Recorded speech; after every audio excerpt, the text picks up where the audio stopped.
Wah. Makanya gue bilang abis ini kita berangkat lagi ke Spanyol. Kita beli Real Madrid. Oke. Itu kita rubah namanya jadi Real Masjid. Wah. Baca. Beberapa tahun lagi YouTube nggak ada. Hah? Gitu ya. Waduh, kita ambil. Jadi Bentar, ini serius nih. Jadi Yusuf. Hah? Yusuf tuh. Iyo Tobe. Ah. Nah, besok jadi Yusuf. Itu. Iya, kita sempat bercanda mau beli Manchester United, Bang. Mau diganti jadi Mansur United.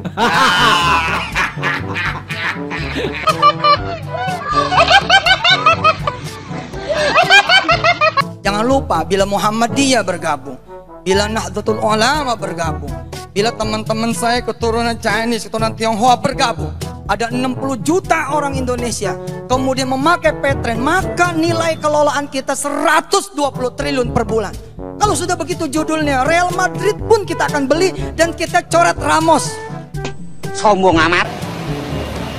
Nah, apa yang bisa Yusuf Mansur kemudian nanti lakukan? Bos, kalau 120 triliun di tangan kita, bos, habis di Indonesia. Nggak bakal ada lagi, udah selesai dibeli semua. Habis itu kita belanja keluar. Asik. Kita beli apa? Kita beli Real Madrid. Supaya kita bisa coret si Ramos. Ya kan? Dengan pencabutan PAM ini yang mana ini merupakan bukti juga Pak ya, omongan-omongan ya bulan-bulan cuma suruh di mana waktu mengenalkan Paytrend Asset Management itu dengan kata-kata yang tinggi, misalkan mengajak umat ya untuk bisa membeli properti ini menjadi raja di negeri sendiri, kemudian membeli klub Real Madrid, kemudian mengganti nama menjadi Real Madrid begitu Pak, yang masih banyak YouTube menjadi Yusuf. Nah, ini salah satu bukti lagi bahwa omongan-omongan bulan-bulan Yusuf seperti itu ini hanya perbuatan yang tidak terbukti ya, kebohongan. Artinya Yusuf Mansur mengatakan seperti itu. Bahkan saya pernah mendengar dalam satu video bahwa ikut Paytrend itu sudah merupakan kewajiban, sudah merupakan wajib ya. Kalau nggak ikut berdosa gitu. Ya kalau nggak ikut berdosa, kalau nggak ikut bodoh gitu kan. Ya ternyata faktanya saat ini ya, faktanya saat ini.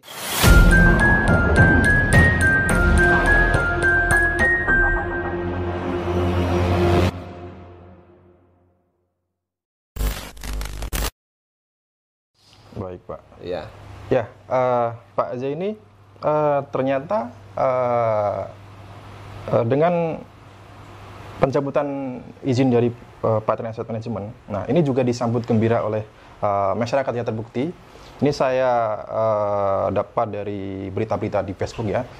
Belum lama berita ini muncul, ini sudah banyak sekali netizen yang memberikan komentar ya. Ini saya bacakan komentar dari para netizen ya. Saya dulu ikutan komunitas anti bokeh kalau nggak salah. Pemiliknya tuh Brida Mansur, pas sudah gabung saya kagak ngerti gimana, malah nyambung ke Paytrend. Jual tuh, maaf ini agak kurang pantas ya. Saya baca yang lainnya. Penipu mirip MLM, yang orang yang terobsesi ingin cepat kaya tanpa berusaha menjadikan otak miring kena tipu daya Ustadz Amplop. Kemudian banyak banget teman-temanku ya ikut Paytrend, sampai di FB pun akun-akun dengan nama belakang Paytrend berjibun banget, pada ngajakin ogah banget aku, udah kelihatan banget elemennya, gimana kabar mereka sekarang ya gitu. Biasa bawa agama buat cari uang, dulu pengen banget ikut Paytrend karena aku jadi mundur, membermu gak akan mengampunimu begitu. Ada lagi komentar dari netizen soalnya, kodang apanya, kodang nipu dan tukang ngibul, masa dalam sehari bisa naik pesawat sampai 100 atau 1000, menurut pengamannya 100 kali, nggak mungkin. Kalau sebuah boleh, di situ orang sudah UIM Abu Nawas berkedok Ustadz memalukan. Ya, ini masih banyak komentar-komentar miring tentang Yusuf Mansur ya. Saya terakhir bacakan. Pasti dia senang Paytrend di YouTube OJK. Nah, ini komentar yang benar.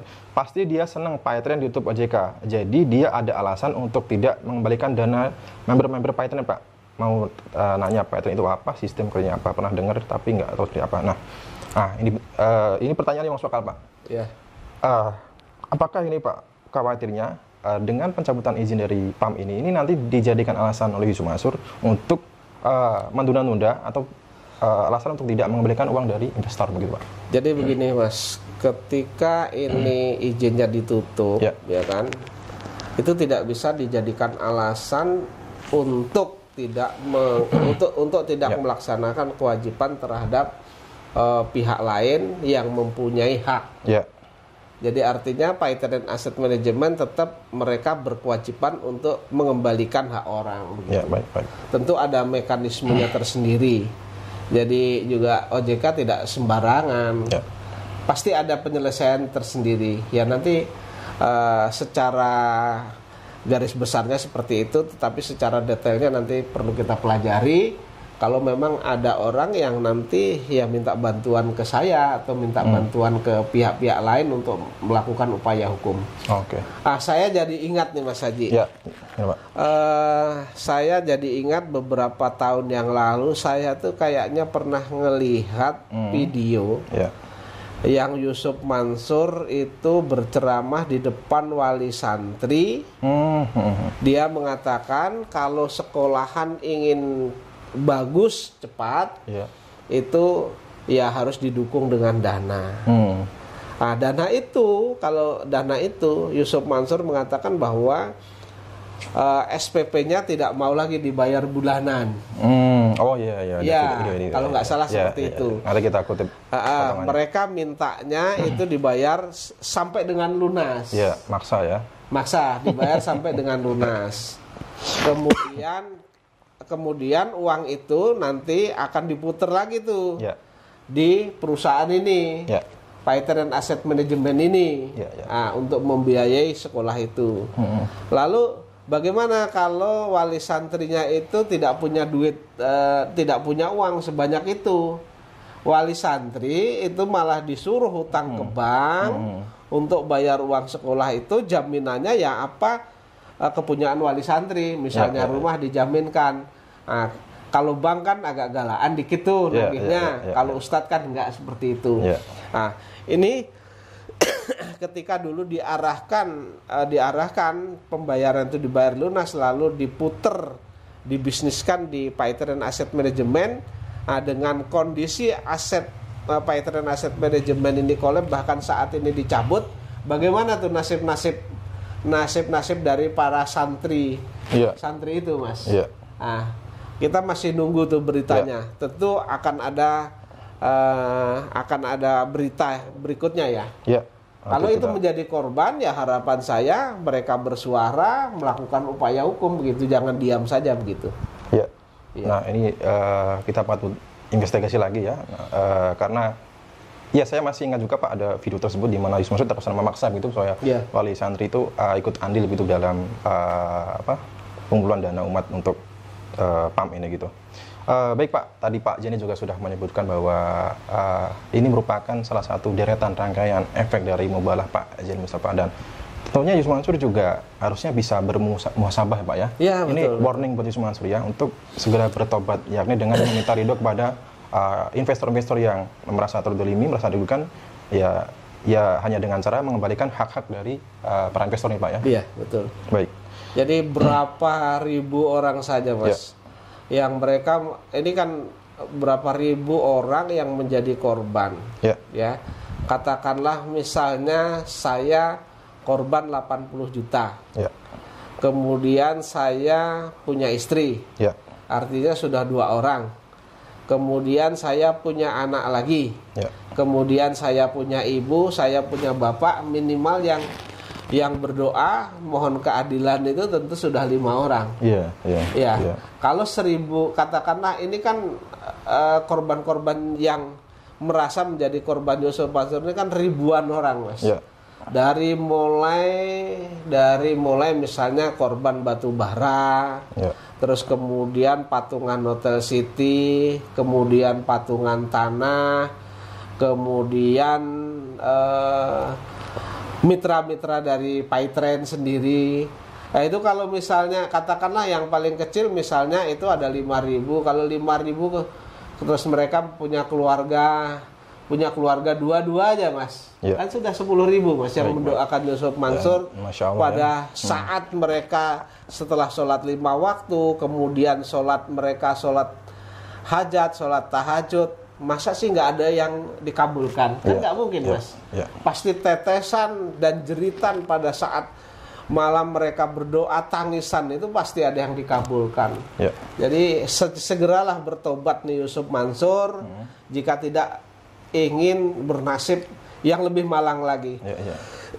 Dan saya pengen juga melihat endingnya Yusuf Mansur ini besok ketika banyak yang merasa menjadi korban dan itu tidak dipulangkan dan sudah melakukan upaya baik persuasif maupun upaya hukum, Yusuf Mansur ini kira-kira masih diterima nggak sama bumi itu? Gitu. Baik. Saya Ya. mau lihat endingnya Ya. ini. Ya. Ya, seharusnya juga ini Yusuf Mansur yang diklaim ya sebagai ustadz begitu ya. Harusnya mengetahui ya bahwa doa daripada umat yang terdolimi ini tidak ada hijab, tidak ada Betul, penghalang ya. langsung pada Allah gitu Pak ya. Iya. Apalagi jikalau yang berdoa ya mungkin untuk kejelekan Yusuf Mansur ini doa yang tidak baik. Nah, ini mencapai ribuan gitu Pak ya. Iya. Nah, ini kan sungguh sangat disayangkan gitu ya. Ya saya rasa patut Yusuf Mansur untuk bisa bermuasabah gitu Pak. Baik Pak, dengan pencabutan PAM ini yang mana ini merupakan bukti juga Pak ya, omongan-omongan ya bulan-bulan Yusuf Mansur di mana waktu mengenalkan Paytren Asset Management itu dengan kata-kata yang tinggi, kalimat yang tinggi, misalkan mengajak umat ya untuk bisa membeli properti ini menjadi raja di negeri sendiri, kemudian membeli klub Real Madrid, kemudian mengganti nama menjadi Real Masjid begitu Pak. Ya masih banyak YouTube menjadi Yusuf. Nah, ini salah satu bukti lagi bahwa omongan-omongan bulan-bulan Yusuf Mansur itu ini hanya bualan yang tidak terbukti Pak ya, kebohongan Betul. belaka gitu. Artinya Yusuf Mansur mengatakan seperti itu. Ya. Bahkan saya pernah mendengar dalam satu video bahwa ikut Paytren itu sudah merupakan kewajiban. Ya. Sudah merupakan wajib ya. Ya. Kalau nggak ikut berdosa gitu. Ya. Ya, kalau nggak ikut berdosa, kalau nggak ikut bodoh gitu kan. Ya, ternyata faktanya saat ini ya, faktanya saat ini izin Paytren Asset Management kan sudah dicabut. Artinya apa yang diucapkan Yusuf Mansur itu tidak benar begitu. Ya. Hanya ngawur kalau saya lihat. Ya, kan kalau punya perusahaan lalu izinnya dicabut itu tentu karena tidak bisa memenuhi kewajiban terhadap ketentuan undang-undang yang menaungi perusahaan itu, Mas. Baik. Ya. Baik, Pak Azaini, setelah ini kita berharap juga masyarakat juga semakin paham, semakin mengerti, dan jikalau ada penerapan bisnis atau suatu usaha yang ditawarkan Yusuf Mansur ini menjadi pelajaran untuk masyarakat, jangan tertarik untuk mengikuti begitu Pak ya? Ya, saya kira kalau secara khusus mungkin terhadap Yusuf Mansur, tetapi secara umum ketika ada yang menawarkan suatu bisnis tentu harus dikaji dulu, apalagi misalnya yang ditawarkan itu tidak masuk akal. Ya. Karena kan dalam bisnis ini kan sebenarnya bisa dikira-kira ya. Artinya bisa diterka-terka, oh kalau ini seperti ini tentu nanti keuntungannya seperti ini dan lain sebagainya. Itu pun kalau tidak meleset ya. Tetapi kalau yang dibawa oleh Yusuf Mansur ini berkaitan dengan Peritra Sentosa Internasional, kemudian ada Paytren A, Paytren B, ini kan kondisinya kan memang sudah tidak jelas, Mas.